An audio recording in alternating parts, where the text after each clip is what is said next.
If you grew up watching SpongeBob like I did, then I think we can agree that at some point, the show started to suck eggs. Suck eggs! Most fans would say that this fall-off began with Season 4 as the entire feel of the show changed following the Spongebob Squarepants movie. While I would agree with this sentiment, I don't think Season 4 was awful by any means. In fact, a couple of my favorite episodes of the entire series happen to be from Season 4. That being said, the show would continue to see a slow decline in quality over the years until it became completely unwatchable. So in this video, I'm going to try and pinpoint the exact moment in which SpongeBob SquarePants became bad.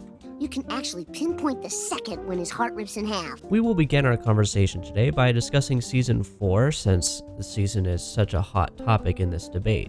It seems to me that the prevailing opinion is that there is a noticeable difference in quality from Season 3 to 4, but most fans still seem to enjoy the season overall. I don't think many would say this is where the show became unwatchable, but feel free to leave your opinions in the comment section below. For me, I like Season 4 quite a lot, and it really isn't that far off from being considered a classic season.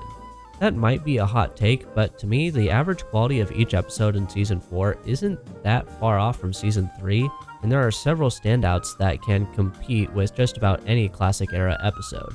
My favorites from the season include The Lost Mattress, Fear of a Krabby Patty, Dunces and Dragons, Krusty Towers, and Chimps Ahoy. To me, these episodes have that classic era vibe, except perhaps for Dunces and Dragons, since that was a special, but I digress. To me, these episodes are actually even better than some of the weaker classic era episodes such as The Sponge That Could Fly and Can You Spare a Dime? The problem with Season 4 though, and the reason why it doesn't quite count as a classic season to me, is that there are several stinkers that bring down the season as a whole. Even the worst episodes in the first 3 seasons are still good, and I would be happy to watch them at any given time. But the worst episodes of Season 4 are a different story. We're talking about episodes including Good Neighbors, Squidbob Tentacle Pants, Driven to Tears, and Rule of Dumb. I mean, Driven to Tears and Rule of Dumb especially are some of my least favorite episodes in the entire series, so I just can't put this season on the same level as the first 3 ones. That being said, Season 4 is far from being bad overall, in my opinion. I will also say that being born in 1999, Season 4 is the first one that I can really remember watching as the episodes debuted, so I think I have that same sense of nostalgia for the season that older SpongeBob fans have for the first 3 seasons. At the end of the day, this is all just my opinion, but I am trying to be at least a little bit objective here, so that is something worth considering when it comes to my opinion of the season. That, of course, brings us to Season 5. Honestly, this whole season can basically be characterized as meh. It is definitely one of the seasons of all time. For me, there just aren't that many standouts in either a good or a bad way in this one. Overall, I would say there are still more good episodes than bad ones, but that isn't really saying much. The only highlights from the season I truly despise are Spongehenge and To Love a Patty. Highlights include Sing a Song of Patrick, Two Faces of Squidward, Krabs a la Mode, and Battle of Bikini Bottom. But with these episodes, we start to see a trend that will continue for the next 20 years. The best episodes from Season 5 can't compete with classic episodes, with the lone exception being Sing a Song of Patrick, but I just happen to really like that episode. I know many fans find it annoying and would probably have it as one of the worst episodes of the season, but I just really like it. One thing that is working in Season 5's favor is that the worst episodes aren't nearly as bad as the worst episodes in later seasons, but overall, so much of the season is just kind of forgettable. Like, no one is putting on SpongeBob to watch Picture Day or good old what's his name. But yeah, I think the best way to describe Season 5 is forgettable. Bad? Not really, but not good either. And that brings us to Season 6, which I'm not particularly excited to talk about. This one is largely the same as 5 for me, only there are fewer highlights and more lowlights. Let's start with those rare highlights. Actually, there's only 2 episodes I think are worth mentioning as highlights from this season. Chum Bucket Supreme, which is a pretty dumb episode, but I find it pretty funny, and Single Cell Anniversary. Single Cell Anniversary is an episode that I've already talked about multiple times on my channel, including my recent video where I shared why I think Plankton is the most interesting character on the show. This episode focuses on Plankton's relationship with Karen, which is one of the few consistent bright spots in modern SpongeBob. The two characters have perfect chemistry together, and I really love how the writers continue to expand upon their relationship in episodes like this one. It's nice to see Plankton become a more well-rounded character, and in this episode specifically, it's nice to see that he genuinely cares about his wife, which was not always that evident in earlier seasons. Unfortunately though, that's about it for the highlights of this season, so let's talk about the bad episodes. This season is where we really start to get some of the show's most infamous episodes, and we'll talk about some of those in just a moment. But first I want to talk about an episode that I just have a personal pet peeve with, and that is the card. As far as modern SpongeBob goes, I think the card isn't in the same tier as some of the other truly awful episodes, but as someone that has collected trading cards, be they baseball, hockey, Pokemon, or even those new SpongeBob cards from Topps, this episode always just really annoyed me. In the episode, Patrick isn't really being his regular dumb self. This is advanced dumb. Actually, it's worse than that. It's basically criminal negligence. Like, we get it, Patrick is dumb, but would Season 1 Patrick ever clean his grill with a trading card that he knew SpongeBob really wanted? Especially knowing that that particular card was exceptionally rare and SpongeBob had just spent all the money he had hunting for it. So yeah, this episode always just kind of rubbed me the wrong way. In fact, I would say that it is part of a trend where Patrick becomes increasingly flanderized and also low-key kind of mean in the newer seasons, but that's a topic for another video. Meanwhile, let's move on to the next Season 6 episode to talk about, Not Normal. This episode kind of flabbergasts me looking back on it.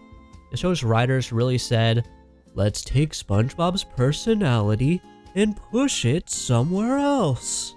Like, they really made an episode focused on SpongeBob not being himself.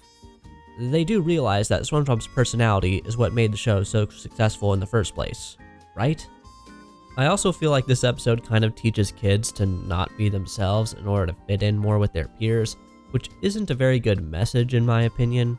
You could argue that the ending basically does teach kids to be themselves, but I don't know, man. Classic era SpongeBob was not this ambiguous. Take the episode Ripped Pants, for example. A classic Season 1 episode that is beloved by the entire fanbase. That episode taught us the same lesson. If you want to be successful in life, if you want to attract the people that are meant to be in your life, just be yourself. They literally spell it out for us at the end of the episode. If the whole Ripped Pants song wasn't clear enough, Sandy literally tells SpongeBob, and I quote, "Your song is true. If y'all want to be my friend, just be yourself." It doesn't get much more obvious than that, does it? This is the way life lessons should be taught in a kid's show, not whatever the fuck they were going for in Not Normal. Okay, so this episode probably isn't one that immediately comes to mind for many people when they think about awful episodes of SpongeBob. And to be fair, there are far worse episodes throughout the show's history, including the one we'll talk about next, but I wanted to mention this episode just because it's pretty freaking annoying.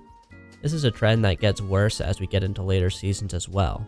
There isn't really much of a plot to this episode. It's basically just SpongeBob and Patrick, and later Squidward, going around town intentionally annoying the rest of Bikini Bottom. In a sense, it almost feels like a really bad remake of the Season 1 episode Jellyfishing. Like Slide Whistle Stooges, Jellyfishing doesn't really have much of a plot. It's just SpongeBob and Patrick sharing one of their favorite hobbies with Squidward. There are a couple of key differences though. First off, Jellyfishing isn't annoying. We don't have to listen to slide whistles for 11 minutes straight. Second, it is funny.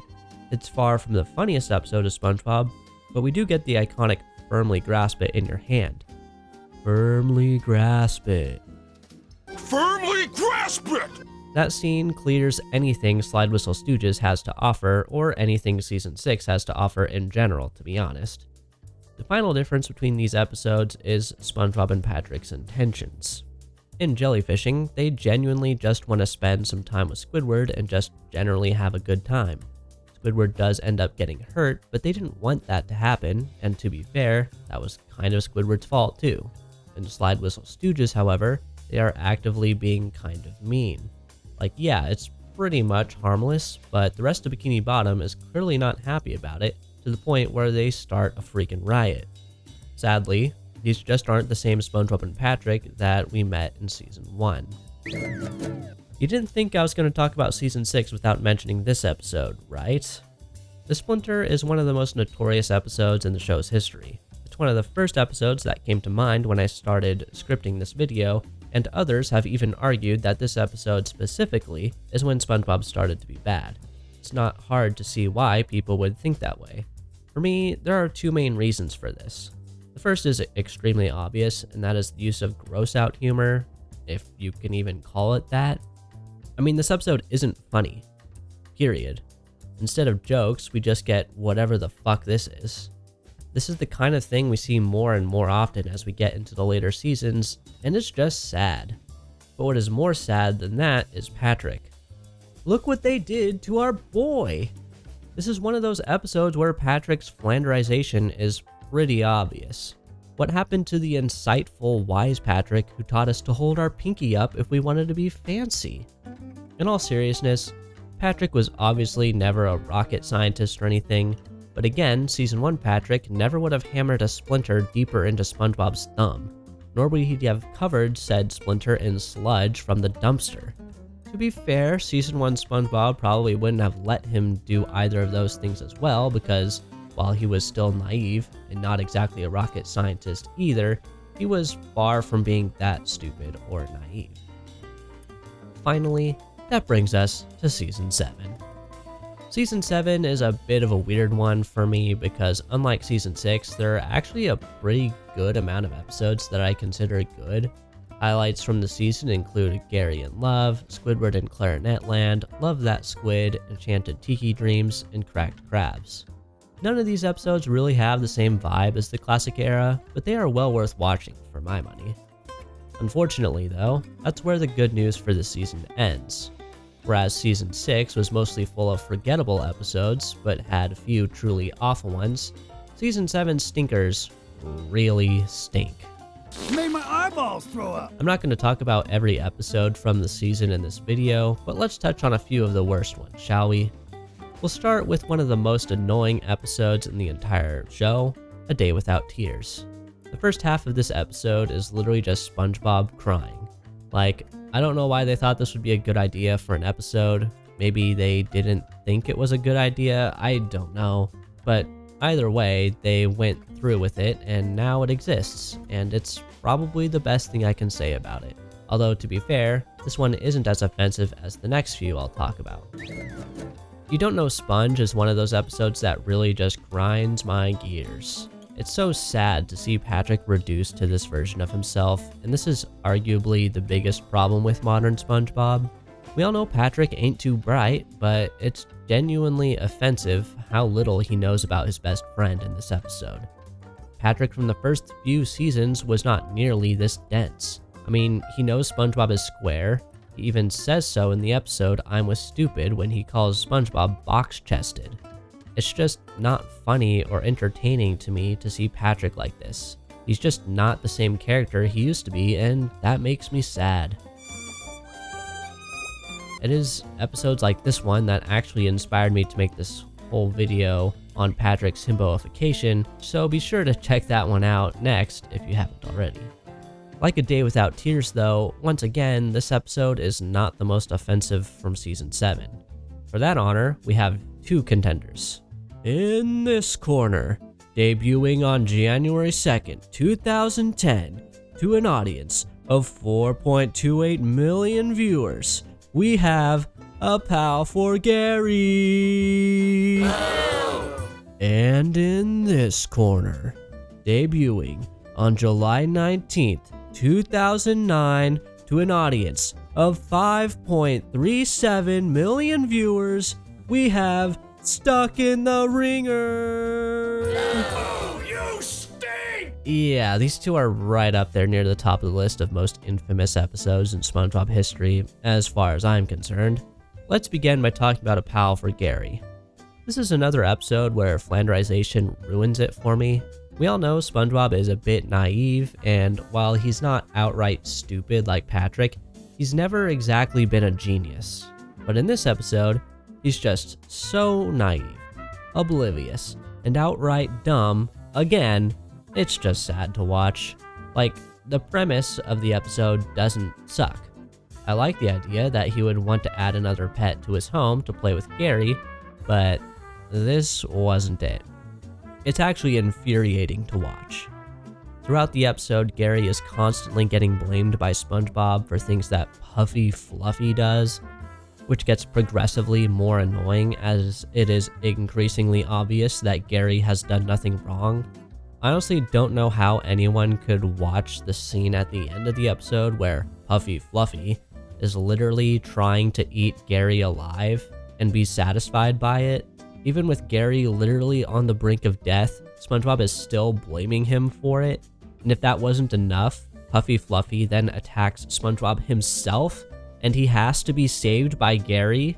And even then, SpongeBob still blames Gary for everything? Like, give me a fucking break, man.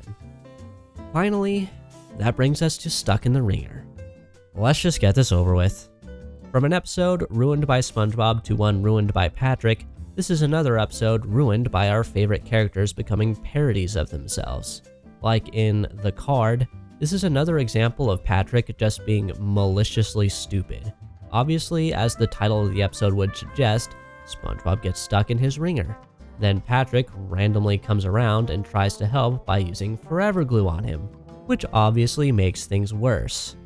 Again, Patrick has always been dumb, but this isn't endearing in any way. Furthermore, Patrick has completely lost any wisdom and charm he had at this point in the series. Watching this episode is just being reminded of how far the show has fallen for 11 minutes. It's like watching a veteran athlete well past their prime struggling to remain relevant on a new team after spending their entire career with one franchise. It's just sad.